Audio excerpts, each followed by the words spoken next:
네, 우리 다 같이 자리에서 일어나셔서 오늘 주신 하나님의 말씀 함께 봉독하도록 하겠습니다.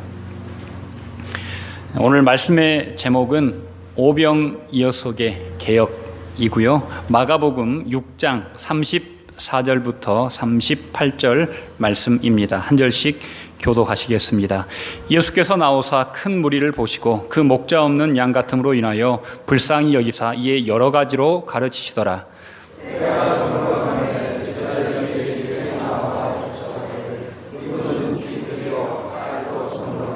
무리를 보내어 두루 촌과 마을로 가서 무엇을 사 먹게 하옵소서.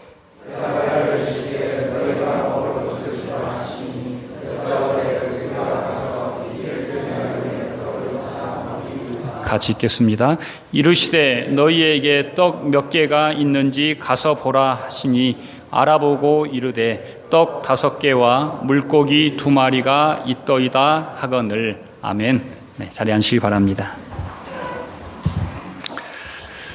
네, 유대교 랍비와 가톨릭 수도사와 개신교 목사가 논쟁이 붙었습니다. 신도들이 교회에 낸 헌금 가운데 얼마만큼이 하나님의 몫이고 얼마만큼이 성직자의 몫인가 하는 문제였습니다. 첫 번째 랍비가 의견을 제시합니다. 땅바닥에 조그만 원을 그려놓고 몇 발자국 떨어진 곳에서 돈을 던진 후에 원 안으로 들어가는 것은 야훼의 돈, 밖으로 떨어지는 것은 자기 돈이라고 이야기를 했습니다. 그러자 웃으면서 가톨릭 수도다가 저는 반대의 생각을 가지고 있습니다. 원 안으로 들어간 것은 내 것, 밖으로 떨어진 것은 하느님 것입니다. 그러자 개신교 목사가 가소롭다듯이 이렇게 이야기했습니다. 여러분, 이 모든 것이 누구 것입니까? 하나님 것입니다. 그러니까 돈을 하늘로 던져서 하늘로 올라간 것은 하나님 것, 땅으로 떨어진 것은 내 것입니다. 여러분, 누가 가장 스마트합니까? 네, 아마 이 이야기는 아마 개신교의 정말 이 만몬이즘에 대한 타락을 꼬집는 그런 우화가 아닐까 싶습니다. 여러분, 기독교와 돈은 어떤 관계입니까? 성도와 돈은 어떤 관계에 있습니까? 하나님의 섭리와 경륜 앞에서 이 땅의 경제적 이해득실은 어찌 보면 큰 문제가 아닙니다. 어떤 사람도 죽음 앞에서 돈을 헤아릴 수는 없을 것입니다. 영원한 천국을 바라보는 사람에게 이 땅을 살면서 물질적 손익 계산으로 인생의 대부분을 허비한다는 것은 참으로 우매한 일이 아닐 수 없습니다. 성경은 무엇을 먹을까 무엇을 입을까 염려하지 말고 오직 하나님 나라와 그 의를 구하라. 너희의 보화를 하늘에 쌓아라. 때가 있든지 없든지 그것을 나누어라 라고 우리 주님은 우리에게 말씀하셨습니다. 하지만 현실에서 교회는 그 가르침을 쉽게 배반합니다. 중세교회는 면죄부를 판매해서 로마에 있는 그 웅장한 베드로 성당을 지었고 그리고 많은 사제들이 치부했습니다. 지금은 어떻습니까? 많은 교회들이 헌금을 강요하고 그 헌금으로 교세를 확장하고 건물을 사고 주차장을 짓습니다. 그리고 조금 남은 것으로 선교사와 구제를 하고 있습니다. 목사들은 그 돈을 자기 마음대로 유용하고 자기와 친한 곳으로 보내기에 바쁩니다. 성도들은 헌신 없이 편하게 신앙생활하기 위해서 대형 교회로 몰려듭니다. 요즘 한국의 대형 교회는 탈법과 교묘한 수법으로 아들에게 담임 목사직을 물려주느라 한국 전 교회가 진통을 겪고 있습니다. 그 모든 핵심에는 돈이라는 우상이 서 있음을 세상 사람들도 알고 비웃고 있습니다. 오늘 본문에 나오는 오병이어의 이적은 유일하게 사복음서에 모두 등장하는 표적입니다.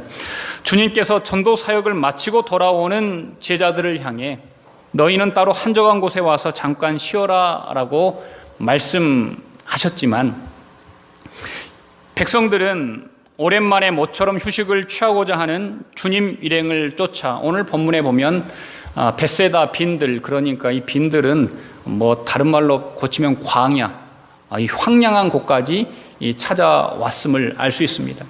주님은 늘 휴식을 광야에서 취하셨고 제자들도 사람들 속에서 인기에서 갈채에서 떠나 정말 하나님과 독대할 수 있는 곳에서 충전하기를 원하셨습니다. 하지만 이 사람들은 필사적으로 그곳까지 따라옵니다. 예수님은 성경에 보면은 다른 본문을 보면 배를 타고 건너서 벳세다에 도착하시는데 그들은 육로로 돌아서 오는데 얼마나 빨리 왔으면 예수님보다 더 먼저 도착했습니다. 요한복음 6장 2절에 보면 주님께서 병자들에게 행하시는 표적을 보았기 때문에 그들이 주님께로 몰려들었다라고 기록하고 있습니다. 그들이 예수님을 따라다니는 것은 구원에 관심이 있어서도 예배하기 위해서도 아니라 그들은 기적 때문에 주님 앞에 모였다는 것입니다. 병 고침이든지 자기들의 문제를 해결받든지 하는 기적에만 그들은 목을 메었습니다. 성경은 이 일을 가리켜서 표적 또는 이적이라고 표현합니다. 그리고 가끔 기적이라는 표현이 나옵니다. 여러분, 표적이라는 것은 뭡니까? 기적과는 구별되는 게 있어요.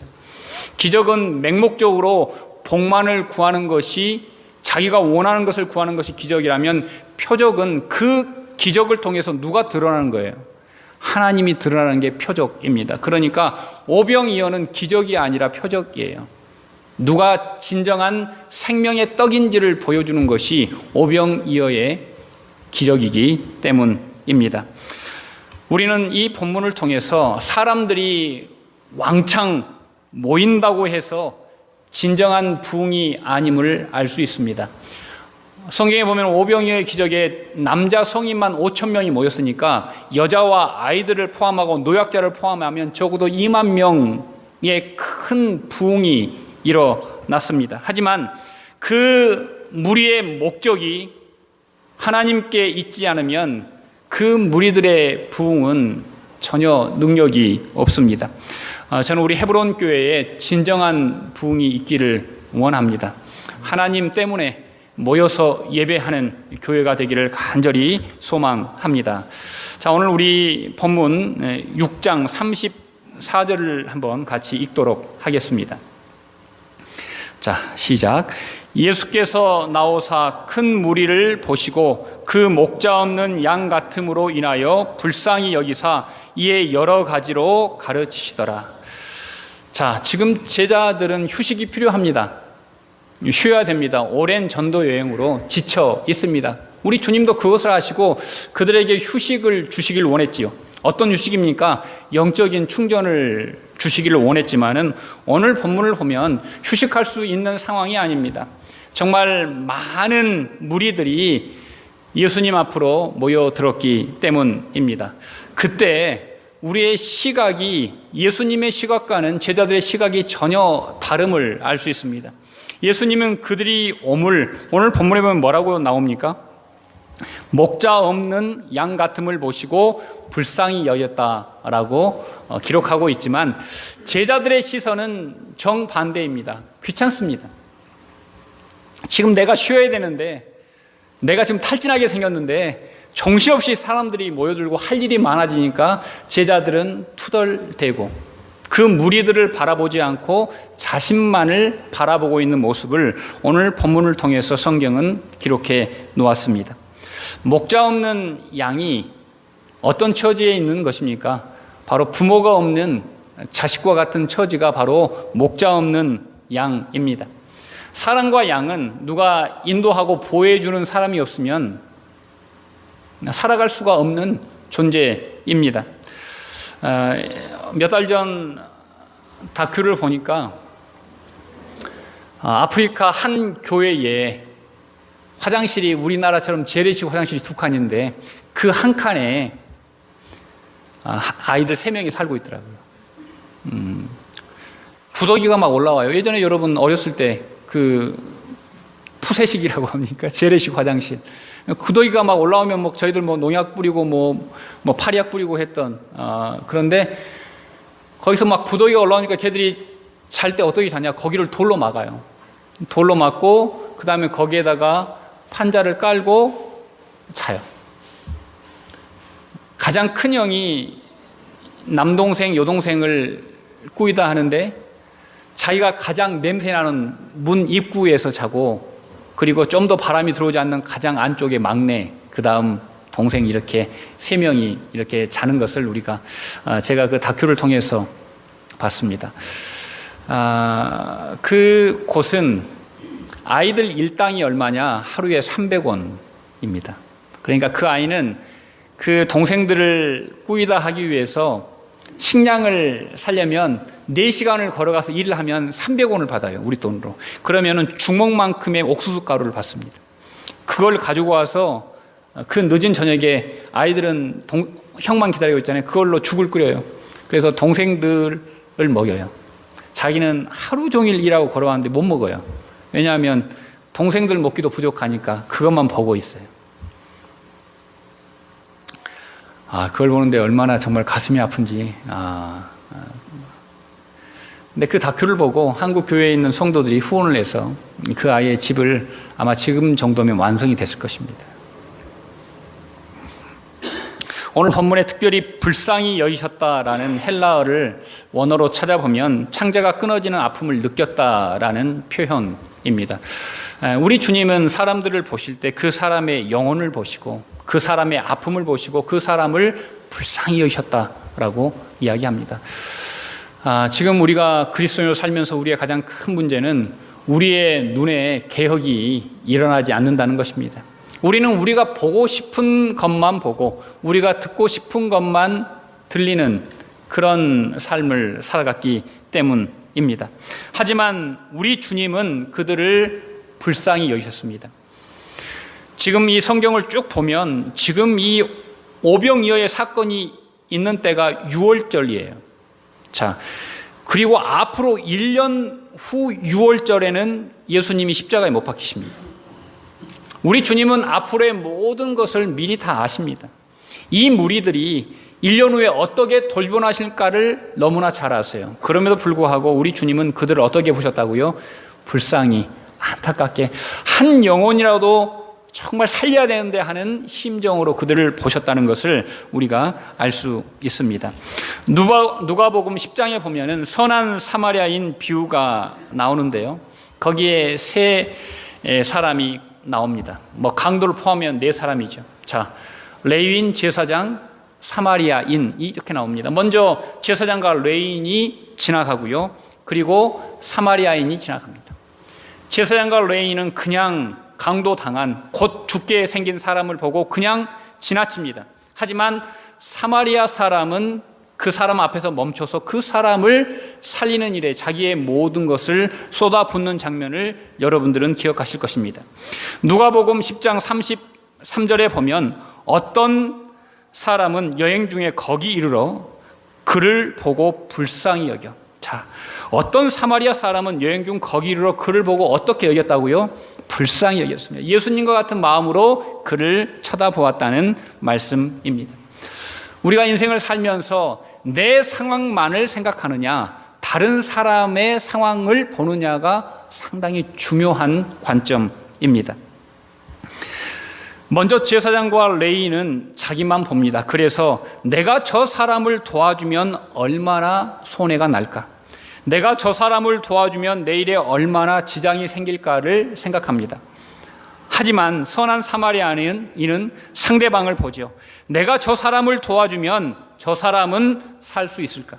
내가 저 사람을 도와주면 저 사람의 남은 인생과 가족들은 어떻게 될까? 상대편을 생각하면 우리의 삶이 전혀 다른 것을 결정할 수 있다는 것을 우리는 잘 알 수 있습니다. 예전 17세기, 그러니까 1600년대 말 미국 초대교회에서 일어난 어떤 이야기를 쓴 책을 읽다가 아주 뭐라고 할까요? 특별한 대목을 만나 보았습니다. 어느 한 청교도의 묘비에 있는 글을 그 책에 적어놨어요. 제가 그대로 옮겨 왔습니다. 제가 읽어드릴게요. 린 S. 러브의 묘. 생전에 주님께서 그 손에 붙이신 98명의 인디안을 죽이다 뉴욕주 자택에서 예수님의 품에 잠들 때까지 100명을 채우는 것이 그의 꿈이었다. 이게 1600년대 말 예수를 믿었던 한 청교도 그리스도인의 묘비의 내용입니다. 여러분, 이 내용을 보고 우리는 충격을 받습니다. 어찌 그럴 수가 있을까? 그런데 여러분, 지금 현대식으로 이 묘비의 내용을 바꾸면 생전에 주님께서 그 손에 주신 98억을 얻었다. 그가 죽기까지 100억을 만들지 못해서 그는 늘 안타까워했다. 뭐 이런 아마 비문으로 현대는 아마 새겨질 것입니다. 여러분, 나에게 맡기신 것이 진정 무엇일까요? 나에게 맡기신 것이, 주님이 나에게 부탁하신 것이, 주님이 불쌍히 여기시면서 우리가 그것을 감당할 수 있도록 우리에게 허락하신 것이 무엇일까를 우리는 오늘 이 오병이어를 통해서 생각해 보아야 합니다. 우리 주님께서는 그 누구보다도 오늘 이 환호하는 주님의 기적을 따르는 이 사람들에게 배신을 당하실 테지만 주님은 그럼에도 불구하고 그들을 불쌍히 여기고 계십니다. 자신을 곧 십자가에 못 박으라 외칠 무리들이지만 부모 없는 자식처럼 아끼고 사랑하셨습니다. 그리고 그 사랑의 눈빛을 깨달은 몇몇 사람들, 제자들과 그 무리 중에 제자들이 나중에 교회를 만들게 되는 것을 우리는 알 수 있습니다. 저는 우리의 눈이 열려 주님과 같은 사랑의 눈길로 이 세상을 바라보기를 원합니다. 그러면 내가 얻을 것, 내가 건질 것이 아니라 내가 살릴 것, 내가 먹일 것, 내가 격려하고 축복할 것들이 보여지기 시작하리라 믿습니다. 우리에게 그러한 시선의 개혁이 이 종교개혁 500주년 이 귀한 주일에 시작되기를 간절히 소망합니다. 자, 두 번째로 우리가 생각해 볼 것은 이 책임의 개혁이 우리에게 필요하다는 것입니다. 여러분, 우리는 모두 관계 속에서 살아갑니다. 하지만 그 관계가 끈끈한가 느슨한가의 차이가 있을 뿐입니다. 그리고 그 관계 속에 끈끈함과 느슨함을 방향짓는 가장 중요한 키가 바로 책임이라는 것입니다. 책임의 정도가 그 사람의 관계의 정도를 말해줍니다. 부모와 자식 간의 관계가 돈독한 것은 그 책임성이 강하기 때문입니다. 자식에게 무엇을 주면서 아까워하는 부모는 희귀합니다. 간이 필요하면 간을 잘라주고 신장을 떼어주고 내 눈이라도 자식에게 주고 싶은 것이 부모의 마음입니다. 부부관계도 마찬가지고요. 그리고 부모와 자식들의 관계도 마찬가지입니다. 책임이 강하면 강할수록 그 관계는 깊어지게 되어 있습니다. 그러므로 책임은 그 사람과 하나 될 때 강력해집니다. 우리가 이민의 삶에서 왜 상처받을까요? 많은 이유가 있겠지만 그 중에 큰 부분이 많은 사람들이 우리의 삶을 책임지지 않으려고 하기 때문입니다. 사업하다 어려워지면 다른 사람을 책임지지 않습니다. 그냥 돌아섭니다. 나와 생각이 다르면 그 사람과 등을 돌리고 책임지는 행동을 하지 않습니다. 더 적대시하고 더 폄하하고 공격하기에 바쁜 우리는 이민의 삶을 살아갑니다. 오늘 본문 6장 36절에 보시면 책임지지 않으려고 하는 제자들의 모습을 기록해 놓았습니다. 한번 함께 읽도록 하겠습니다. 자, 시작. 무리를 보내어 두루 촌과 마을로 가서 무엇을 사 먹게 하옵소서. 자, 베세다 이 광야까지 찾아온 무리들을 보면서 제자들은 책임을 회피하고 그들을 돌려보내려고 합니다. 왜요?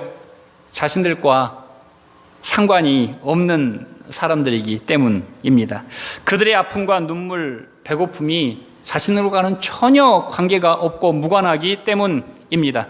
한글 성경에는 생략하고 있지만 원어 성경을 보면 사 먹게 하옵소서 앞에 스스로가 붙어 있습니다. 그러니까 그들을 각자 마을로 보내서 스스로 자기의 문제를 해결하도록 하라라는 뉘앙스가 이 원어에는 정확하게 실려 있는 것입니다. 제자들이 무리를 보내는 이유가 자신들의 책임을 회피하기 위함이었다라고 성경은 정확하게 기록해 놓았습니다. 너희들의 문제는 스스로 해결해라. 그리고 뭘로 해결해라? 사 먹으란 말은 무슨 말이에요? 너희들의 돈으로 해결해라는 말이에요. 여러분, 우리는 문제 앞에서 늘 이렇게 생각합니다. 모든 것을 돈으로 해결하려고 해요. 하지만 이건 우리 주님이 원하시는 해결 방법이 아님을 우리는 알 수 있습니다. 자, 37절에 보면 예수님께서 뭐라고 말씀하십니까? 자, 너희가 먹을 것을 주어라 라고 말씀하십니다. 자, 예수님은 제자들에게 너희들이 책임져라, 너희들이 돌봐라, 너희들이 먹여라 라고 말씀하고 있는 것입니다. 그러면 왜 제자들은 책임을 회피하고 왜 예수님은 책임지려 하십니까? 그것은 바로 관계에 키가 있는 것입니다. 예수님은 그들이 무리가 아니에요. 목자 없는 양이고 아비 없는 자식들이라고 우리 주님은 그들을 받고, 제자들은 그들이 자신들과는 전혀 상관없는 자신의 쉼을 회방하는 회방꾼에 불과하다는 것을 성경은 기록해 놓고 있습니다. 여러분, 우리 기독교는 십자가를 통해서 관계를 정립한 종교입니다. 위로는 하나님과 나와의 관계가 정립되어 있고, 수평으로는 인간과 인간의 관계를 정립해 놓은 것이 바로 기독교입니다. 위로는 하나님을 사랑하고, 옆으로는 우리와 똑같은 환경과 형편과 처지에 있는 죽을 수밖에 없는 인간들을 서로 사랑하라는 그 하나님의 법, 사랑의 법, 관계에 기초한 법이 있다는 것을 우리는 기억해야 합니다.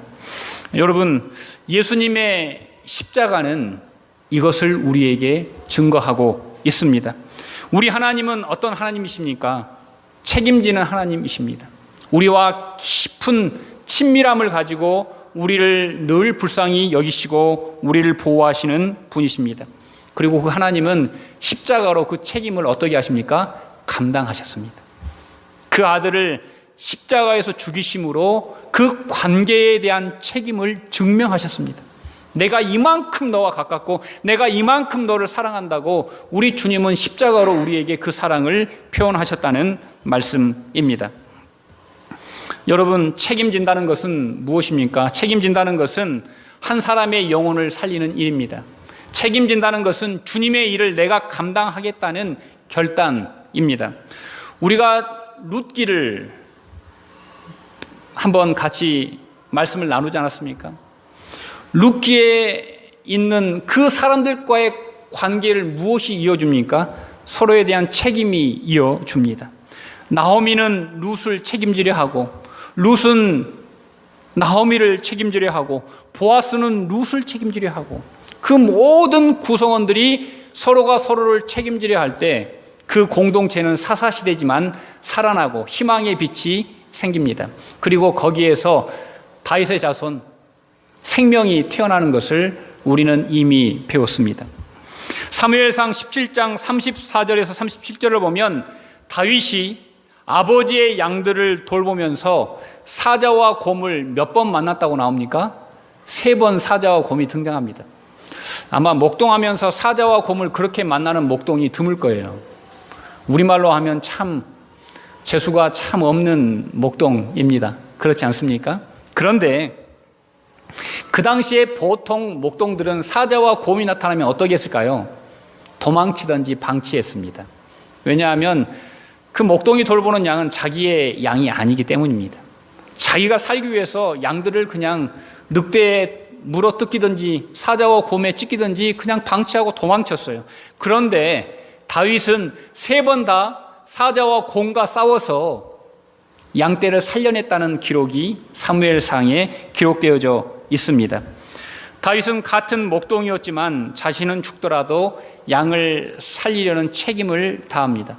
그런 다윗을 보시고 하나님은 어떤 양떼를 맡깁니까? 자신의 양떼인 이스라엘을 통째로 맡깁니다. 너면 됐다. 너에게 맡기면 이 모든 것들이 살겠구나 라고 생각하고 다윗에게 그 나라를 주십니다. 여러분, 하나님께서는 우리의 부족함을 아십니다. 그럼에도 불구하고 하나님은 어떤 하나님이십니까? 우리에게 맡기시는 하나님이십니다. 우리에게 맡기셨다 하나님은 그 책임을 전가하는 하나님이 아니십니다. 먼저 하나님은 그 책임을, 모든 책임을 지셨습니다. 우리가 그 하나님을 믿는다면, 우리가 그 하나님의 멍에를 함께 매기를 원한다면 우리의 멍에는 이미 너무나 쉽고 가볍다라고 예수님께서 말씀하셨습니다. 저는 우리 헤브론 교회가 정말 책임의 지경이 넓어지는 교회가 되기를 원합니다. 교회를 보면서도 마찬가지입니다. 여러분, 책임의 반경을 넓혀보십시오. 여러분이 돌아보는 반경을 넓혀보십시오. 교회 구석구석 돌아볼 곳이 참 많습니다. 가끔 주일 끝나고 월요일에 이렇게 교회에 와보면은 이 화장실들이 이렇게 켜 있는 곳이 있습니다.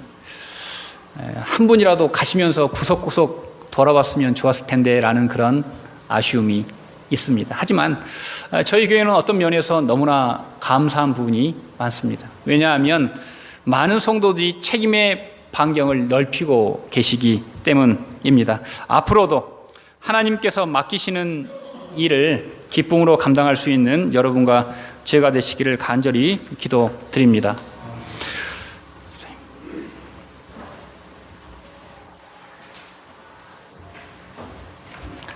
자, 우리가 마지막으로 한 가지 더 생각해 볼 것은 우리가 인생을 살면서 어떻게 계산을 하면서 무엇을 계산해야 되는가를 생각해 봐야 합니다.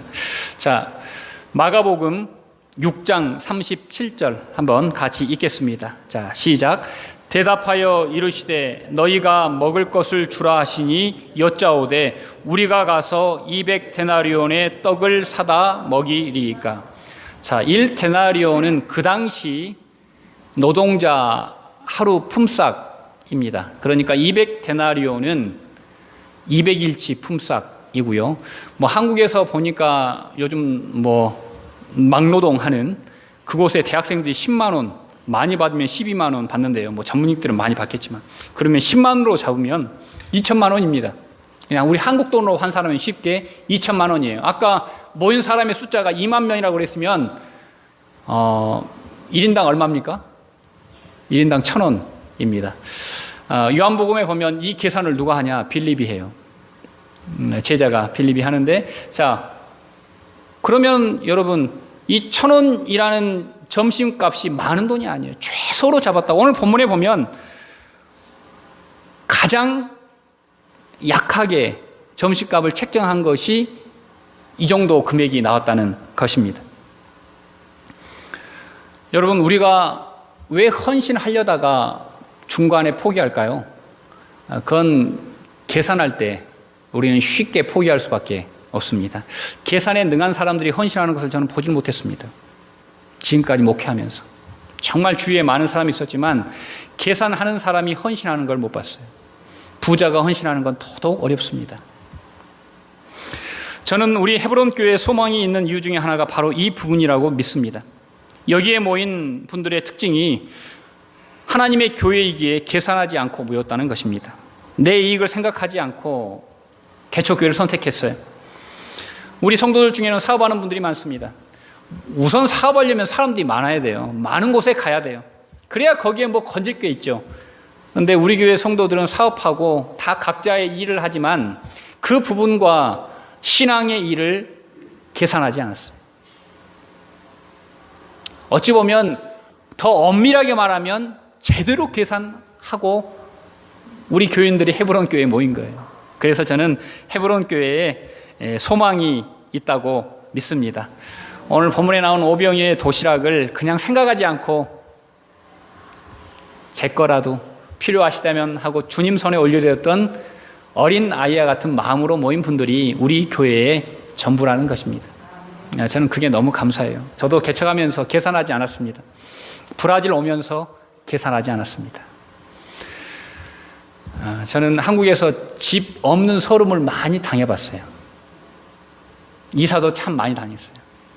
한국은 계약 기간이 2년인데 2년이 끝나면 뭐 몇 천만 원이 올라가요. 그래서 2년마다 이사했어요. 어떤 주인도 그냥 그대로 살아라고 한 사람이 없었어요. 그리고 하나님은 기적적으로 2014년 2월 달에 강남 서초동에 있는 보금자리 주택을 저희들에게 선물로 주셨어요. 다자녀 특별 전형이 붙은 거예요. 4명은 낳고 봐야 돼요. 저는 그 집에서 딱 10개월 살고 브라질로 왔습니다. 그거 놔둬도 돼요. 다른 사람 대신 살기도 됩니다. 그런데 저의 무서운 아내가 목사가 불법을 저지르고 목사냐, 그래서 그걸 해약하고 반납하고 왔습니다. 아무것도 계산하지 않고 남겨두지 않고 빈몽둥이로 아이들 내때리고 브라질에 왔습니다. 여러분, 우리가 계산하지 않으시면 우리 주님은 더더욱 계산하지 않으십니다. 우리는 지금 개척 1주년을 한 달 남겨놓은 시점에 서 있습니다. 저는 우리 회계부에서 매주마다 회계 보고를 하지만 크게 눈여겨보지 않습니다. 주보에 헌금 명단 올리려고 그걸 기록할 뿐이지 누가 얼마를 하고 얼마가 남았고 얼마가 필요하고를 계산하지 않으려고 잘 안 봅니다. 그냥 하루하루 은혜로 살아갑니다. 그냥 하루하루 순종하면 하나님의 일을 하나님이 하시겠지라고 믿고 살아갑니다. 우리는 벌써 11달째 기적을 경험하고 있습니다. 앞으로 10년 후에도 저는 똑같은 일이 이어지리라 믿습니다. 자, 여러분 마가복음 6장 38절 한번 같이 읽겠습니다. 자, 시작. 이르시되 너희에게 떡 몇 개나 있는지 가서 보라 하시니 알아보고 이르되 떡 5개와 물고기 2마리가 있더이다 하거늘. 자, 여기에서 동사가 중요합니다. 우리 예수님께서는 분명히 가서 보고라고 말씀하십니다. 이 말은 눈으로 직접 보는 것뿐만 아니라 믿음으로 그 상황을 보라는 뜻이 담겨져 있는 헬라어를 썼습니다. 그런데 제자들은 어떻게 합니까? 제자들은 알아보고 이건 정보만을 습득한 겁니다. 어린 소년을 만나보지도 않았어요. 어린 소년이 어떤 심정으로 그걸 들었는지 듣지도 않았어요. 그냥 뭐 있어? 누가 뭐 줬대? 알았어 하고 와서 예수님께 보고했다는 뉘앙스가 오늘 본문의 가서 보고와 알아보고에 담겨져 있는 것입니다. 우리 주님께서는 제자들이 자신의 전부를 드린 소년의 믿음을 보기를 원하셨어요. 그런데 그 제자들은 거기에 대해서 전혀 관심이 없습니다. 그리고는 고작 예수님 떡 5개와 물고기 2마리 뿐입니다 라고 대답을 합니다. 한 소년의 믿음과 헌신에 주님의 능력이 개입될 때 어떠한 결과가 이어지는지를 그들은 계산해낼 수가 없었던 것입니다. 자, 마가복음 6장 41절 제가 읽어드리겠습니다. 예수께서 떡 5개와 물고기 2마리를 가지사 하늘을 우러러 축사하시고 떡을 떼어 제자들에게 주어 사람들에게 나누어 주게 하시고 또 물고기 2마리도 모든 사람에게 나누시매. 여러분, 우리는 기도하고 나면 모든 상황이 달라지고 준비되어 있지 않은 것들이 준비되어지고 하나님의 일을 할 수 있는 조건들이 마련되기를 기대합니다. 하지만 오늘 본문을 자세히 보시면 예수님이 떡 5개와 물고기 2마리를 들고 하나님께 기도했지만 기적이 바로 일어나지 않습니다.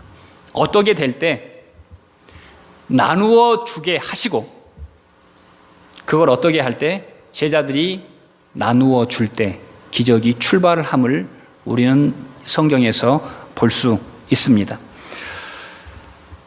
요한복음 6장에 보면 예수님이 자신을 가리켜서 나는 생명의 떡이다 라고 말씀하십니다.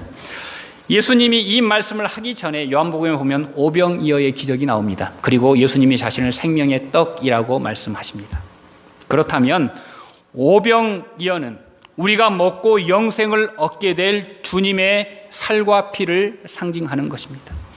너희가 먹을 것을 주어라는 것은 어떤 명령입니까? 너희들이 나를 나누면 된다는 말이에요. 너희들에게 없는 것, 너희들에게 없는 능력, 돈을 바라보지 말고 바로 너희들 옆에 있는 나를 바라보고 나를 나누면 거기에 기적이 생긴다고 우리 주님이 말씀하셨던 것입니다. 오늘은 종교개혁 500주년 기념주일입니다. 어찌 보면 지금은 종교개혁이 아니라 교회개혁이 더 맞는 말일 것입니다.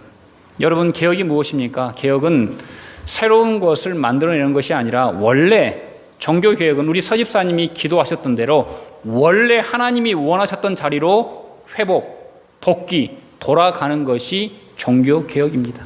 말씀으로, 은혜로, 믿음으로 돌아가는 것이 개혁입니다. 오병이어는 주님의 손에 자신의 전부를 드린 소년의 개혁에서 시작합니다. 그리고 그 전부를 받으신 주님은 우리를 위해서 자신의 전부를 쏟아 부으십니다. 이제 그 개혁에 우리의 결단만 남아 있습니다. 우리는 그것을, 나에게 있는 것을 앞으로 어떻게 쓸 것인가? 이건 하나님 우리에게 주신 숙제이자 사명입니다. 훗날 우리도 무덤에 묻히게 될 것이고 많은 사람에게 묘비가 아니라 기억될 것입니다. 바라기는 여러분의 묘비에 정말 이 한 소년이 가지고 있는 이런 믿음이 심겨져 있기를 간절히 축원드립니다. 우리 같이 기도하시겠습니다.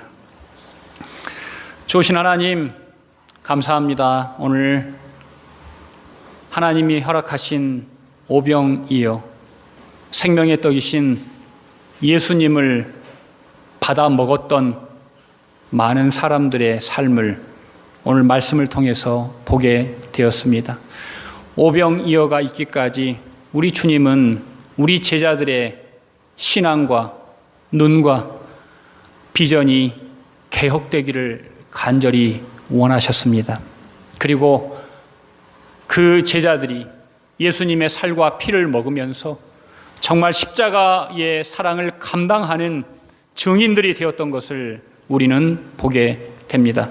하나님, 이 시대에 이 일을 하나님께서 우리에게 맡기셨는데 우리에게 주신 것을 가지고 하나님의 일을 위해서 우리의 전부를 아낌없이 헌신할 수 있는 우리 모두가 될 수 있도록 헤브론 교회 한 사람 한 사람을 하나님께서 붙들고 보호하시고 인도하여 주시옵소서.